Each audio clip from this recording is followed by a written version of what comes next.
जय हिंद साथियों, स्वागत है आपका जीएस रिवीजन क्लास में। साइंस एंड टेक्नोलॉजी के इस लेक्चर में आपका स्वागत है। यूपी लेखपाल के लिए ये पूरा ही टॉपिक बहुत ही महत्वपूर्ण है, जिसको हम दो पार्ट में कवर करेंगे। पहले पार्ट में 100 क्वेश्चंस को देखेंगे। चलिए शुरू करते हैं। पहला क्वेश्चन है, डीएनए की खोज किस वैज्ञानिक ने की थी? तो डीएनए की खोज फ्रेडरिक एंड मिशर वैज्ञानिक ने की थी। तो ऑप्शन बी करेक्ट आंसर है। डीएनए का पूरा नाम है डीऑक्सी न्यूक्लियो एसिड। अगला प्रश्न है, डीएनए की डबल हेलिक्स यानी द्विकुंडलित संरचना के लिए किसे नोबेल पुरस्कार दिया गया था? तो वाटसन एवं क्रिक को डीएनए की डबल हेलिक्स संरचना के लिए नोबेल पुरस्कार दिया गया था। अगला प्रश्न है, त्रिकुंडलित यानी ट्रिपल हेलिक्स डीएनए की खोज का श्रेय किस भारतीय वैज्ञानिक को जाता है? तो इनको जाता है तो G N. Ramachandran. Option B correct answer है। अगला प्रश्न, आनुवांशिक लक्षणों को एक पीढ़ी से दूसरी पीढ़ी तक ले जाने वाले मूलभूत कारक क्या कहलाते हैं? तो ये जीन्स कहा जाता है इनको। ऑप्शन सी करेक्ट आंसर है। अगला प्रश्न है, डीएनए में थाइमिन के स्थान पर आरएनए में कौन सा क्षारक पाया जाता है? तो डीएनए में थाइमिन के स्थान पर आरएनए में कौन सा पाया जाता है? यूरेसिल पाया जाता है। तो ऑप्शन डी करेक्ट आंसर है। अगला प्रश्न है, सर्वाधिक गुणसूत्रों वाला पौधा कौन सा है? तो सर्वाधिक गुणसूत्रों वाला पौधा है ओफियोग्लोमस। ऑप्शन ए करेक्ट आंसर है। अगला प्रश्न है, जैव प्रौद्योगिकी में जैविक कैंची यानी बायोलॉजिकल सीजर्स के रूप में किस एंजाइम का प्रयोग किया जाता है? तो रेस्ट्रिक्शन एंड न्यूक्लियस का प्रयोग किया जाता है। ऑप्शन बी करेक्ट आंसर है। अगला प्रश्न है, डीएनए के दो टुकड़ों को जोड़ने के लिए जैविक गोंद या बायोलॉजिकल ग्लू के रूप में किसका प्रयोग होता है? तो डीएनए लाइगेज का प्रयोग होता है। तो ऑप्शन सी करेक्ट आंसर है। अगला प्रश्न है, गोल्डन राइस या सुनहरा चावल किस विटामिन के संश्लेषण के लिए बीटा कैरोटीन की प्रचुर मात्रा होती है? तो विटामिन ए में। ऑप्शन ए करेक्ट आंसर है। विटामिन ए लिख लीजिए यहाँ पर, विटामिन ए करेक्ट ऑप्शन। अगला प्रश्न है, भारत में व्यावसायिक खेती के लिए स्वीकृत एकमात्र जीएम फसल कौन सी है? ये बीटी कपास या बीटी कॉटन जिसे कहते हैं। ऑप्शन बी करेक्ट आंसर है। अगला प्रश्न है, जीएम सरसों की वह प्रजाति जिसे धारा मस्टर्ड या हाइब्रिड भी कहा जाता है, उसका नाम क्या है? तो DMH11। Option B correct answer है। अगला प्रश्न है, समुद्र में फैले खनिज तेल को साफ करने वाला ऑयल जेपर बैक्टीरिया का नाम क्या है? इसका नाम है Pseudomonas putida. Option C correct answer है। अगला प्रश्न है, चिकित्सा के क्षेत्र में जैव प्रौद्योगिकी के प्रयोग को किस नाम से जाना जाता है? तो लाल जैव प्रौद्योगिकी के नाम से जाना जाता है। ऑप्शन सी करेक्ट आंसर है। अगला प्रश्न है, औद्योगिक क्षेत्र में जैव प्रौद्योगिकी का उपयोग क्या कहलाता है? तो यह कहलाता है white biotech. Option B correct answer है।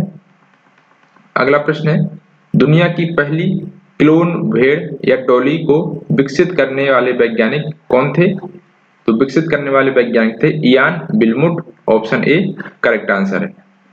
अगला प्रश्न है, भारत में डीएनए फिंगरप्रिंटिंग तकनीक के जनक कौन माने जाते हैं? तो डॉक्टर लालजी सिंह, इनको भारत में डीएनए फिंगरप्रिंट तकनीक के जनक माने जाते हैं। तो ऑप्शन बी करेक्ट आंसर है। अगला प्रश्न है, डीएनए फिंगरप्रिंट के लिए विशेष रूप से किस डीएनए का उपयोग किया जाता है? तो माइटोकॉन्ड्रियल डीएनए का विशेष रूप से उपयोग किया जाता है। किसके लिए? डीएनए फिंगरप्रिंटिंग के लिए। तो ऑप्शन सी करेक्ट आंसर है।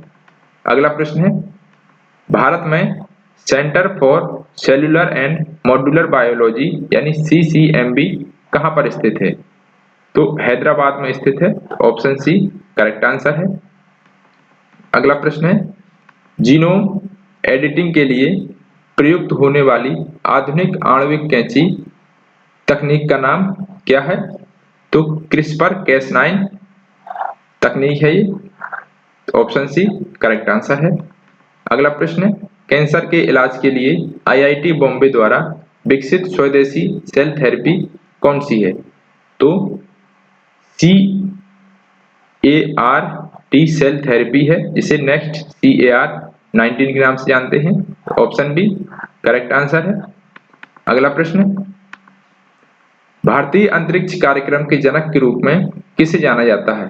तो भारतीय अंतरिक्ष कार्यक्रम के जनक के रूप में विक्रम साराभाई या डॉक्टर विक्रम साराभाई को जाना जाता है। तो ऑप्शन बी करेक्ट आंसर है। भारतीय अंतरिक्ष अनुसंधान संगठन इसरो की स्थापना कब होती है? तो इसरो की स्थापना 15 अगस्त 1969 को होती है। तो ऑप्शन सी करेक्ट आंसर है। अगला प्रश्न है, इसरो का मुख्यालय भारत के किस शहर में है? तो इसरो का मुख्यालय बेंगलुरु में स्थित है। तो ऑप्शन सी करेक्ट आंसर है। अगला प्रश्न है, पृथ्वी की सबसे निचली कक्षा जो कि 160 किलोमीटर से 200 किलोमीटर तक है, उसको क्या कहा जाता है? उसको कहा जाता है LEO यानी लो अर्थ ऑर्बिट। तो ऑप्शन सी करेक्ट आंसर है। अगला प्रश्न है, उपग्रह आधारित इंटरनेट जैसे स्टारलिंक और जासूसी उपग्रह किस कक्षा में स्थापित किए जाते हैं? तो ये सब लो अर्थ ऑर्बिट में स्थापित किए जाते हैं, जिसे LEO कहा जाता है। ऑप्शन सी करेक्ट आंसर है। अगला प्रश्न, GPS और नाविक जैसे नेविगेशन उपग्रह सामान्यतः कितनी ऊंचाई पर लगाए जाते हैं? तो लगभग 20,000 किलोमीटर की ऊंचाई पर लगाए जाते हैं। ऑप्शन सी करेक्ट आंसर है। अगला प्रश्न है, डिश टीवी और संचार उपग्रहों के लिए प्रयुक्त 36,000 किलोमीटर की ऊंचाई वाली कक्षा क्या कहलाती है? तो भूस्थैतिक कक्षा कहलाती है, जिसको शॉर्ट में GEO कहते हैं। तो ऑप्शन सी करेक्ट आंसर है। इसरो के किस रॉकेट को वर्क हॉर्स के नाम से जाना जाता है? तो PSLV रॉकेट को वर्क हॉर्स के नाम से जाना जाता है। तो ऑप्शन सी करेक्ट आंसर।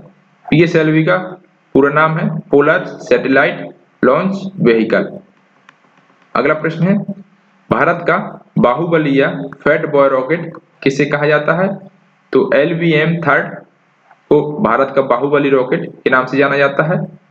अगला प्रश्न है, चंद्रयान 3 मिशन किस रॉकेट के माध्यम से लॉन्च किया गया था? चंद्रयान 3 LVM-3 M4 रॉकेट से लॉन्च किया गया था। ऑप्शन सी करेक्ट आंसर है।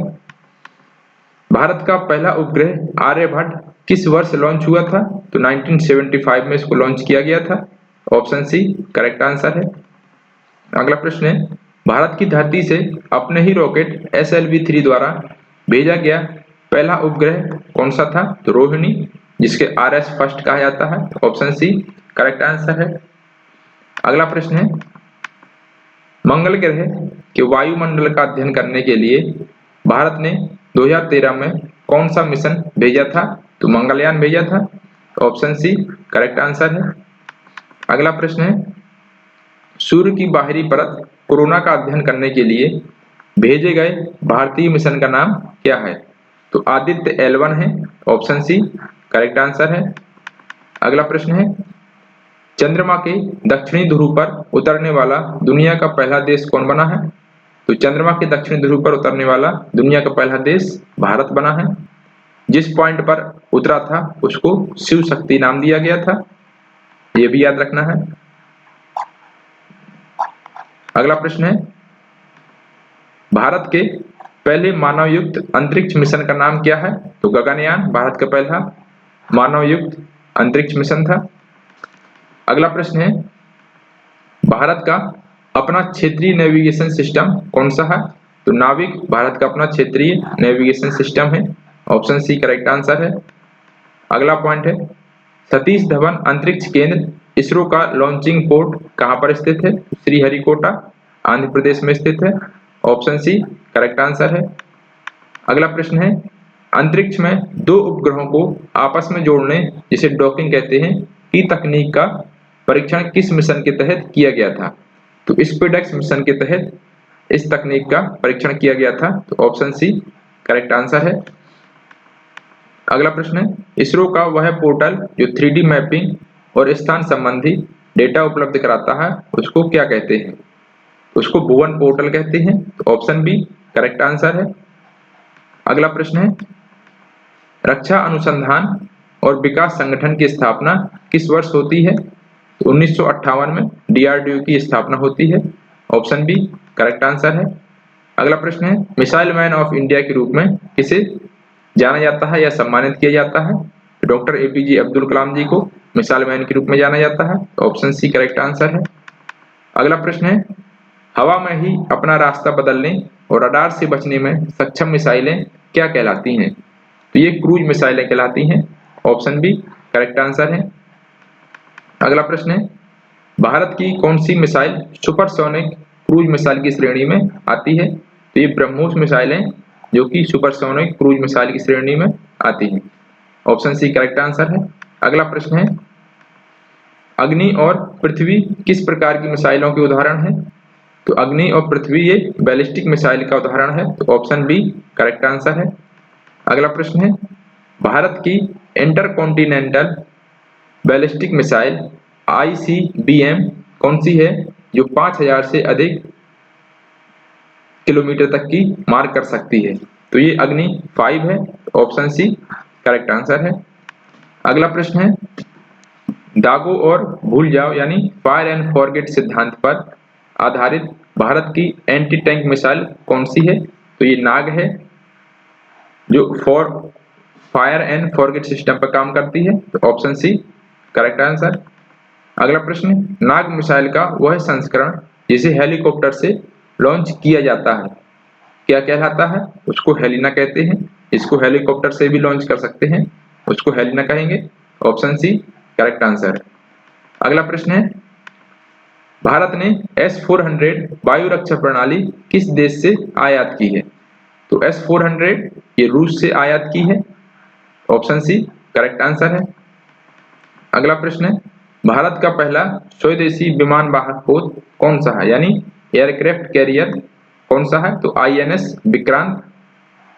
ऑप्शन बी करेक्ट आंसर है। अगला प्रश्न है, भारत की पहली स्वदेशी परमाणु पनडुब्बी का नाम क्या है? भारत की पहली स्वदेशी परमाणु पनडुब्बी INS अरिहंत है।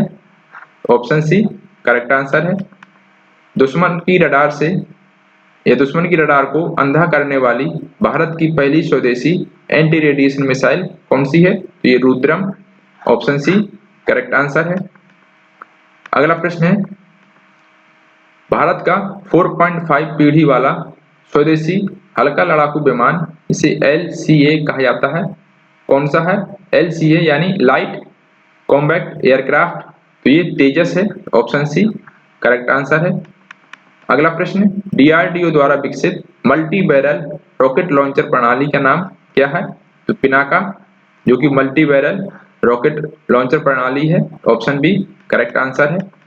अगला प्रश्न है, भारत द्वारा अंतरिक्ष में लाइव सैटेलाइट को नष्ट करने के लिए चलाया गया मिशन कौन सा था? तो मिशन शक्ति।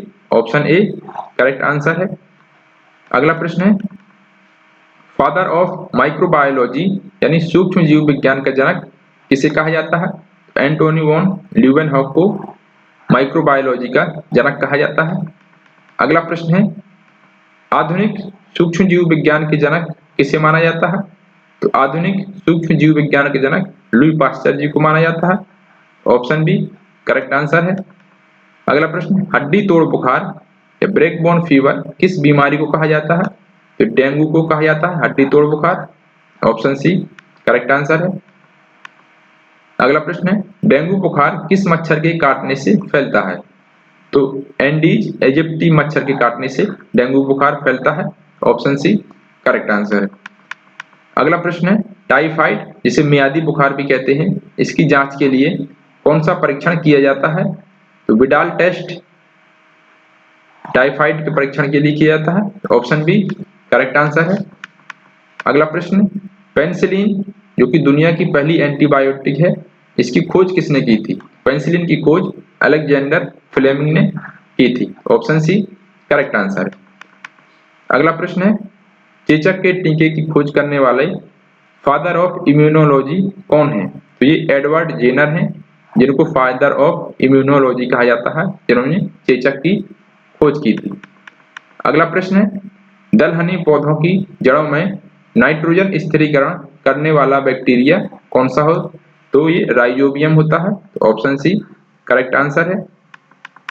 अगला प्रश्न है, सजीव और निर्जीव के बीच कड़ी किसे माना जाता है? सजीव और निर्जीव के बीच की कड़ी विषाणु को माना जाता है, जिसे वायरस कहते हैं। ऑप्शन सी करेक्ट आंसर है। अगला प्रश्न है, कवक की कोशिका भित्ति यानी सेल वॉल का मुख्य रूप से किसकी बनी होती है? तो एक काइटिन की बनी होती है। ऑप्शन सी करेक्ट आंसर है। अगला प्रश्न है, पादप और जंतु के बीच की कड़ी किसे माना जाता है, जो प्रकाश संश्लेषण भी कर सकती है? तो यूग्लिना को माना जाता है। ऑप्शन सी करेक्ट आंसर है। अगला प्रश्न है, अंतरिक्ष यात्री भोजन और ऑक्सीजन के लिए किस शैवाल को प्रयोग करते हैं जब स्पेस में जाते हैं? तो ये क्लोरेला शैवाल का उपयोग करते हैं। तो ऑप्शन सी करेक्ट आंसर है। अगला प्रश्न है, आयोडीन का मुख्य स्रोत माना जाने वाला समुद्री भूरा शैवाल कौन सा है? तो लेमिनेरिया है। ऑप्शन सी करेक्ट आंसर है। अगला प्रश्न है, हाइड्रोफोबिया जिसे पानी से डर लगना कहते हैं, किस बीमारी का प्रमुख लक्षण है? तो ये रेबीज का लक्षण होता है। ऑप्शन सी करेक्ट आंसर है। अगला प्रश्न है, दूध के पाश्चुरीकरण की तकनीक किससे विकसित की थी? तो लुई पाश्चर जी ने विकसित की थी। ऑप्शन सी करेक्ट आंसर है। अगला प्रश्न है, मानव जीनोम परियोजना की शुरुआत किस वर्ष होती है? तो 1986 में इसकी शुरुआत होती है। ऑप्शन बी करेक्ट आंसर है। अगला प्रश्न है, मानव जीनोम परियोजना के जनक के रूप में किसे जाना जाता है? तो फ्रांसिस कॉलिंस को मानव जीनोम परियोजना के जनक के रूप में जाना जाता है। ऑप्शन बी करेक्ट आंसर है। अगला प्रश्न, मानव जीनोम परियोजना के तहत अब तक लगभग कितने जीन्स की पहचान की जा चुकी है? तो लगभग 25,000 जीन्स की पहचान की जा चुकी है। ऑप्शन बी करेक्ट आंसर है। अगला प्रश्न है, ऐसी कोशिकाएं जो शरीर के किसी भी अन्य प्रकार की कोशिकाओं में विकसित हो सकती हैं, क्या कहलाती हैं? ऐसी कोशिकाओं को स्टेम सेल्स कहते हैं या स्तंभ कोशिकाएं कहते हैं। तो ऑप्शन बी करेक्ट आंसर है। अगला प्रश्न है, स्टेम सेल मुख्य रूप से कहां से प्राप्त की जाती हैं?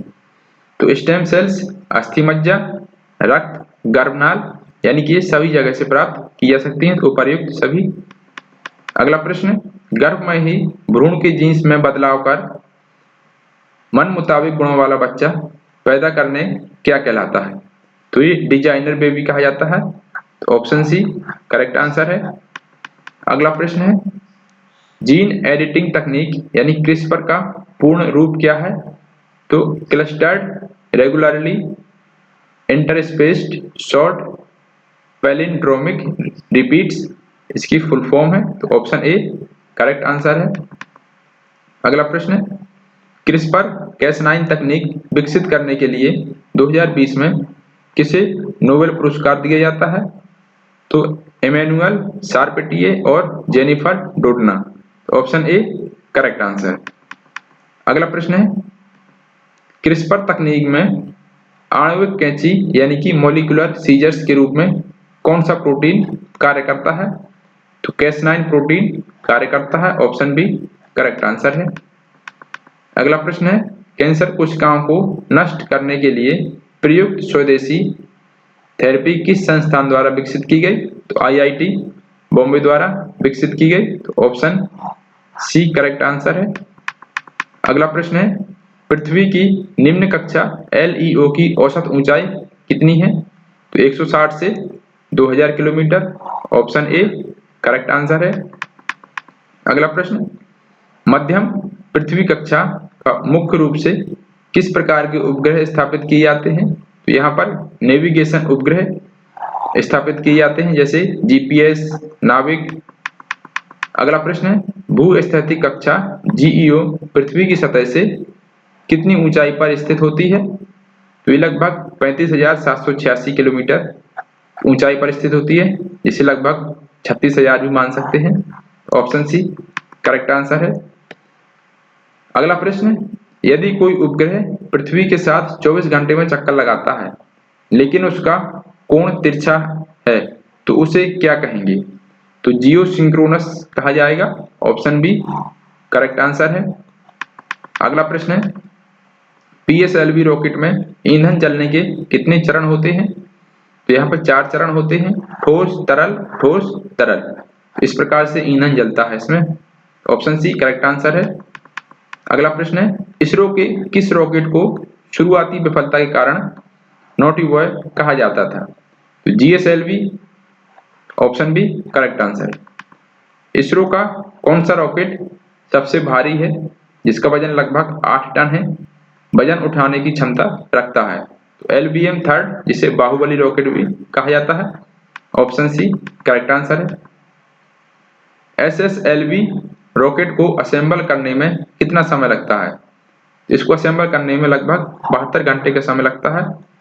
ऑप्शन सी करेक्ट आंसर है। अगला प्रश्न है, पुष्पक RLV-TD इसरो द्वारा विकसित किस प्रकार की तकनीक है? तो दोबारा इस्तेमाल होने वाला रॉकेट है ये। ऑप्शन बी करेक्ट आंसर है। गगनयान मिशन के तहत अंतरिक्ष यात्रियों को पृथ्वी से कितनी ऊंचाई पर भेजा जाएगा? तो लगभग 400 किलोमीटर की ऊंचाई पर भेजा जाएगा। ऑप्शन बी करेक्ट आंसर है। गगनयान मिशन के लिए इसरो द्वारा विकसित हाफ ह्यूमनॉइड महिला रोबोट का नाम क्या है?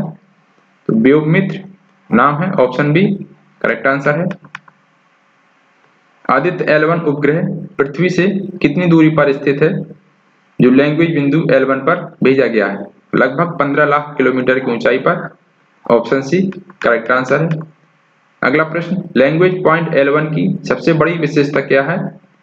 यहाँ सूर्य और पृथ्वी का गुरुत्वाकर्षण संतुलन होता है। ऑप्शन बी करेक्ट आंसर है।